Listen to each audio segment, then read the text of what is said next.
of the Niger. I now give the floor to His Excellency Karamoko Jean-Marie Touaré, Minister of Foreign Affairs, Regional Cooperation, and Burkinabe Abroad of Burkina Faso.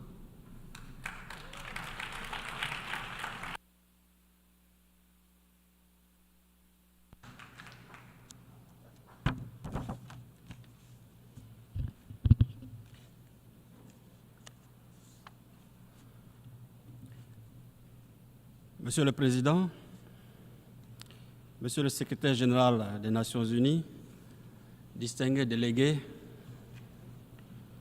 j'ai le grand privilège et l'immense honneur de vous transmettre, au nom de son Excellence le capitaine Ibrahim Traoré, président du Faso, chef de l'État, le salut fraternel et amical du vaillant peuple du Burkina Faso, qui, malgré toutes les adversités, notamment l'ignominie des agresseurs et ennemis de la paix, les manipulations et les ingérences de toute nature, a su développer une résilience pour poursuivre sa marche radieuse vers un développement économique, social, inclusif.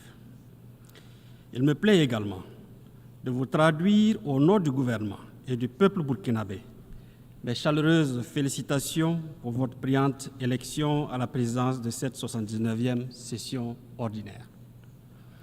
À votre prédécesseur, M. Denis Francis, j'adresse les félicitations de ma délégation pour les acquis engrangés au cours de son mandat dans un contexte international particulièrement marqué par des divergences profondes. Monsieur le secrétaire général, le Burkina Faso apprécie à leur juste valeur les actions que le système des Nations Unies et ses partenaires, sous votre coordination, continuent de mener sur le terrain en soutien aux efforts du gouvernement. C'est d'ailleurs à ce titre que mon pays se réjouit du choix du thème combien évocateur et interpellateur de cette 79e Assemblée générale. Ne laissez personne de côté, agir ensemble pour faire progresser la paix, le développement durable et la dignité humaine pour les générations présentes et futures. En évoquant ce thème, permettez-moi de vous traduire d'emblée les aspirations des couches sociales sahéliennes en général et du Burkina Faso en particulier. Je suis un paysan qui veille et perpétue les traditions et coutumes. Je cultive avec ardeur ma terre qui m'a été léguée par mes ancêtres pour nourrir ma famille et assurer mon bien-être. Je veux pouvoir vivre libre, digne et fier. Je suis une femme, une mère, une digne descendante des princesses Nyenega, Gimbi Ouattara, à l'image d'autres braves femmes sahéliennes dotées d'une force de caractère à nulle autre pareille. Je donnerai ma vie pour assurer la survie et l'épanouissement de mes enfants, mes frères et sœurs, mes compatriotes, dans une société de paix et d'amour. Je veux pouvoir vivre libre, digne et fier. Je suis un jeune Burkinabé, cultivateur, éleveur, commerçant, fonctionnaire, artiste, artisan et étudiant. Jeune de toute région et de tous horizons, issu d'une jeunesse brave et combattante, engagé à apporter ma pierre au développement du Burkina Faso, je veux pouvoir vivre libre, digne et fier. Je suis un enfant, fille ou garçon, des villes et villages, des sites déplacés internes. Je veux pouvoir vivre libre, digne et fier. Je suis un soldat, burkinabé, nigérien, malien, un volontaire pour la défense de la patrie, époux, épouse, père, mère, fils, fille, frères et sœurs. J'ai fait le serment de défendre ma patrie au prix de ma vie, de combattre avec abnégation l'ennemi sur le champ de bataille et de protéger mes concitoyens contre tout danger. Je veux pouvoir vivre libre, digne et fier.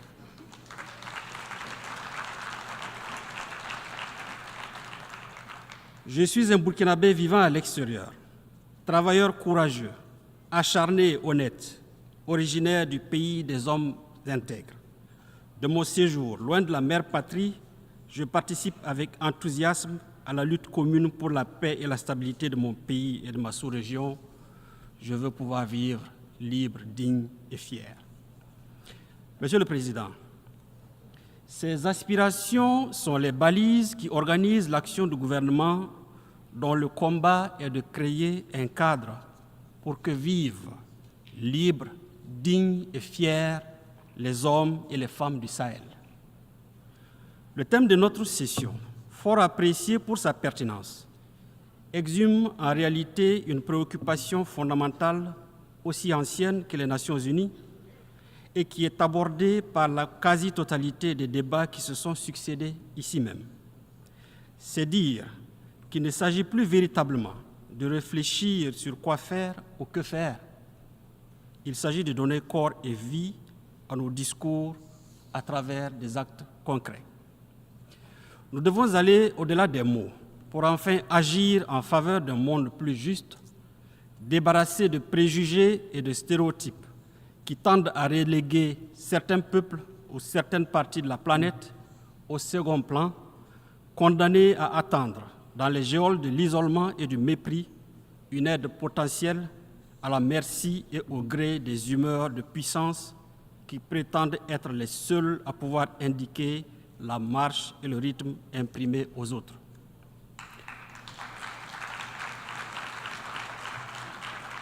Nous devons recentrer davantage nos efforts sur les objectifs fondamentaux de notre organisation, destinés prioritairement à la promotion du bien-être des populations et des peuples en leur assurant la paix et la sécurité.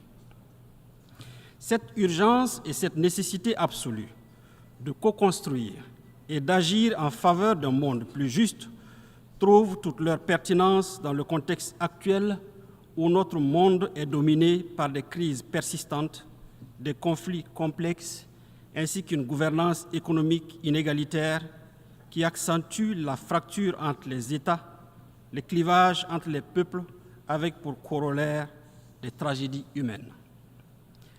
Cette configuration désastreuse est la résultante d'un multilatéralisme à la croisée des chemins, un multilatéralisme essoufflé, dont la réputation a maintes fois été écornée par les actions partisanes et prédatrices de certains États membres qui se sont érigés en maîtres du monde et qui ont fait de la soumission et de l'exploitation d'autres États la ligne directrice de leur politique extérieure. Il faut s'en inquiéter à juste titre, car il y va de l'harmonie et de la cohésion de notre monde. C'est pourquoi le Burkina Faso saisit cette tribune pour en appeler encore à la raison, à la sagesse de tous, notamment les puissances de notre planète, afin que soit privilégiée une gouvernance mondiale inclusive, débarrassée des visions hégémoniques. C'est à ce prix que nous rendrons à l'ONU toutes ces lettres de noblesse. Monsieur le Président, restaurer l'intégrité du territoire en veillant à la sécurité des populations et de leurs biens, refonder la gouvernance politique, administrative, économique et financière afin qu'elle porte et incarne les aspirations à un mieux-être des Burkinabés, conduire des réformes et des actions de développement qui induiront une prospérité partagée et un progrès économique et social durable sont autant de chantiers entamés sous le leadership et la clairvoyance de son Excellence le capitaine Ibrahim Traoré, président du Faso, chef de l'État.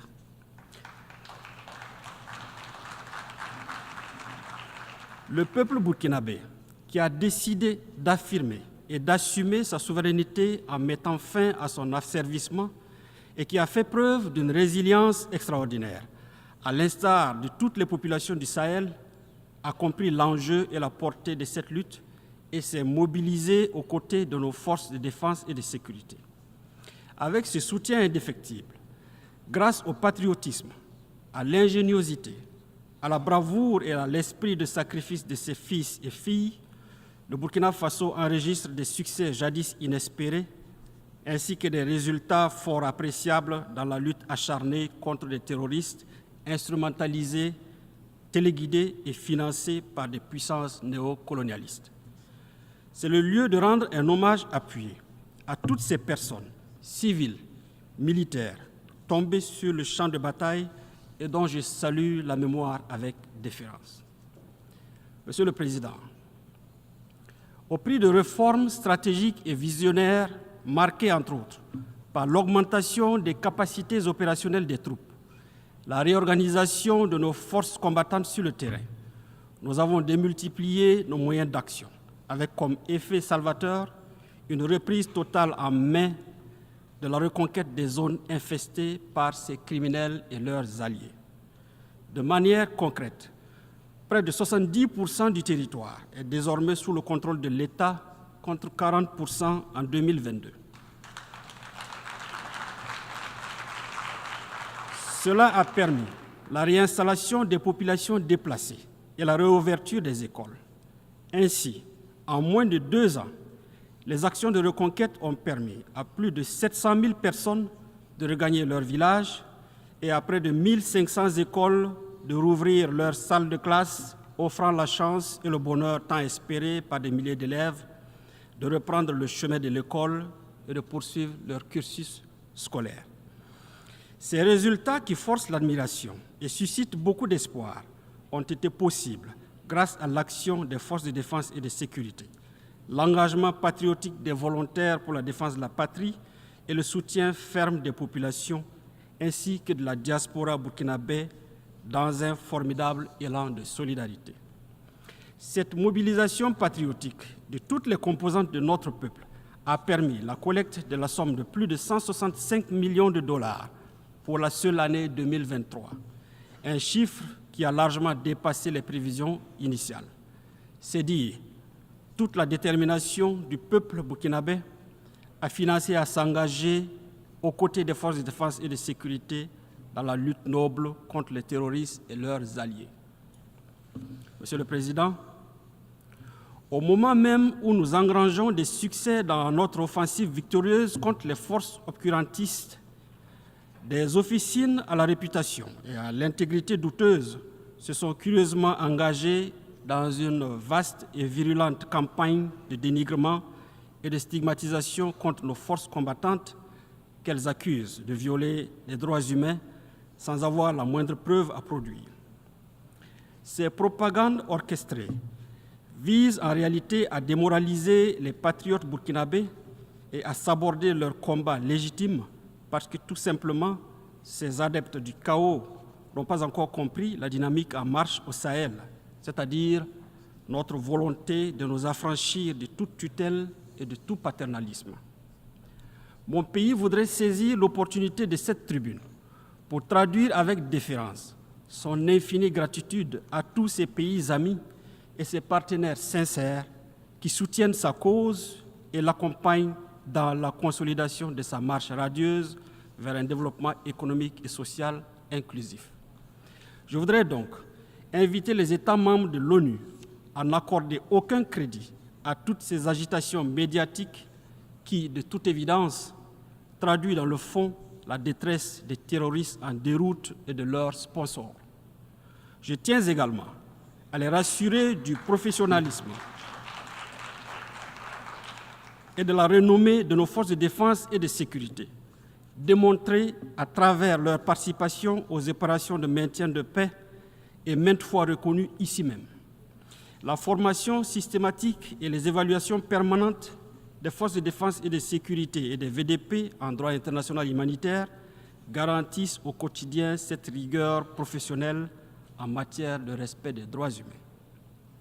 Monsieur le Président, dans la mesure où l'unanimité est faite sur la nécessité de combattre le terrorisme international, mon pays s'inquiète du soutien accordé par des entités étatiques au terrorisme.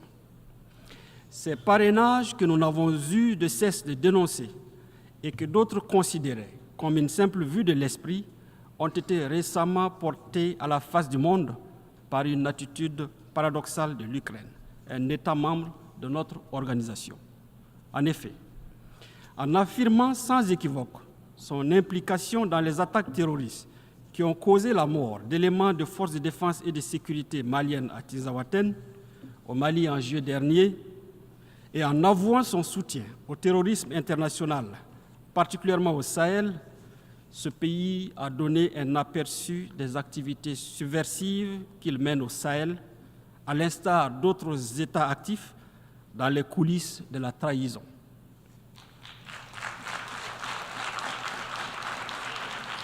Nous réitérons notre condamnation ferme de ces actes d'agression et d'apologie du terrorisme qui violent la Charte des Nations Unies et les conventions internationales y relatives. Ces faits particulièrement graves sont révélateurs des velléités qui ont constamment jalonné l'histoire de notre continent, à savoir la balkanisation, les assassinats de leaders, l'ingérence dans la politique intérieure des États et la prédation comme but final. Les moyens pour y parvenir vont de la manipulation des élites nationales et des organisations régionales et sous-régionales à la perpétration de guerres par procuration, comme c'est le cas au Sahel, où l'Ukraine et d'autres pays financent et arment impunément des terroristes. Cette lecture, qui du reste trouve sa pertinence dans l'inquiétante prolifération des bases militaires dans notre sous-région, explique aussi la détention par les bandes criminelles d'armes sophistiquées et de dernière génération. Face à ce terrorisme de type nouveau, la stabilité et les fondements de nos États et de notre organisation sont compromises. Il urge donc d'engager des actions vigoureuses. Pour leur part, et s'agissant du cas de l'agression ukrainienne, les pays de la Confédération des États du Sahel en ont déjà saisi le Conseil de sécurité le 20 août dernier. Et nous attendons des réponses fermes à ce titre.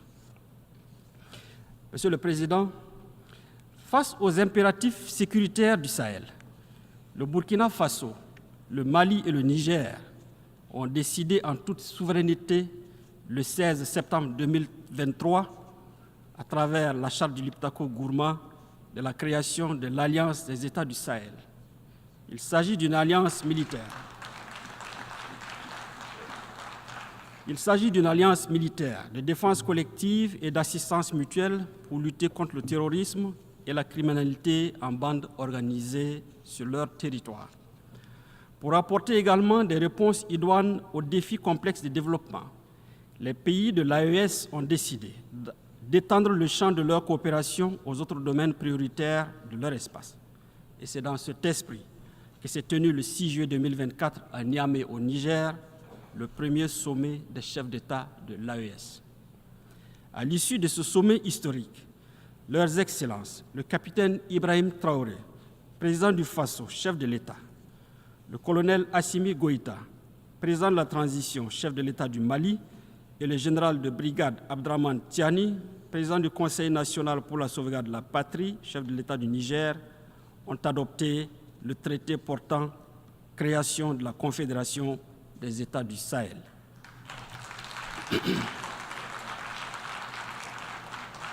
L'adhésion populaire et l'enthousiasme suscités par l'avènement de la Confédération AES trouvent en partie leur explication dans la défaillance et l'incapacité d'institutions et de mécanismes sous-régionaux à répondre aux préoccupations sécuritaires et légitimes de nos populations. Cette action salvatrice et salutaire vise prioritairement à protéger les populations du Sahel déjà éprouvées par la crise sécuritaire et humanitaire et contre lesquelles des mesures assassines délibérées ont été prises pour exacerber davantage leurs souffrances. Monsieur le Président, alors que cette présente session nous appelle à ne laisser personne de côté, l'actualité internationale reste encore, hélas, marquée par des tensions de plus en plus vives qui menacent sérieusement la paix et la sécurité sous le regard impuissant de l'ONU.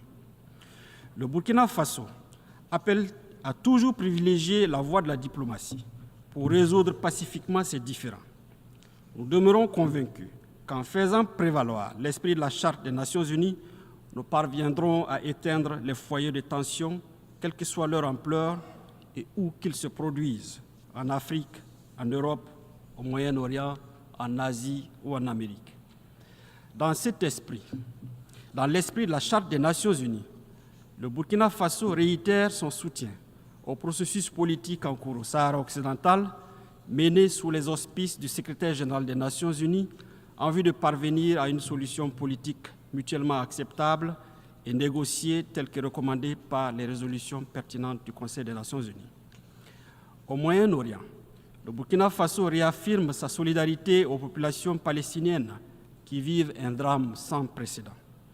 La solution à deux États, Israël et Palestine, vivant en paix et en bon voisinage, demeure l'alternative objective que le Burkina Faso continue de soutenir. Notre acceptation de la Palestine comme État membre de l'Organisation des Nations Unies s'inscrit dans cette logique. Monsieur le Président, source de souffrance indicible pour les populations les plus vulnérables, les mesures coercitives unilatérales imposées aux États sont à proscrire si nous voulons donner un contenu réel et objectif à l'objet de la présente session.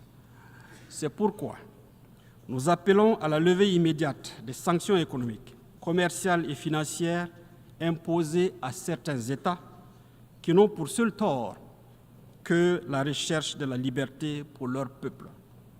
C'est le cas de Cuba. C'est aussi le cas de la République bolivarienne du Venezuela, du Nicaragua, de l'Iran et bien d'autres pays. Sur le chapitre des questions de développement, le Burkina tient à rappeler que, quelle que soit leur pertinence, les engagements en faveur du développement pris ici aux Nations Unies n'auront aucune chance de succès sans la bonne foi et l'implication de tous. S'agissant de la réforme de notre organisation, il est temps que le continent africain puisse participer de plein droit au Conseil de sécurité de l'ONU, conformément à la position africaine reflétée dans les consensus qui l'ont porté. Cela permettra de consacrer le caractère universel de l'ONU et de réparer enfin l'injustice persistante contre l'Afrique. Monsieur le Président, pour conclure, je voudrais préciser que le Burkina Faso a foi en l'ONU. Il souhaite toutefois que les interventions de l'organisation se fassent dans le respect de la souveraineté des États membres, de leurs choix stratégiques et de leurs intérêts fondamentaux.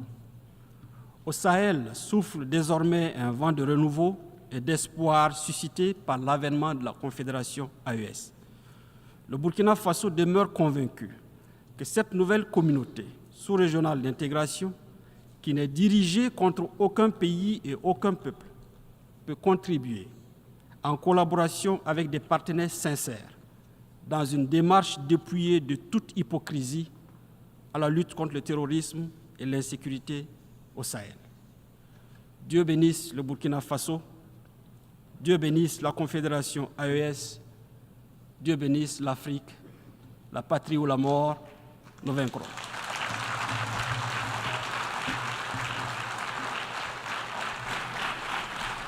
I thank the Minister of Foreign Affairs, Regional Cooperation, and Burkinabe Abroad of Burkina Faso.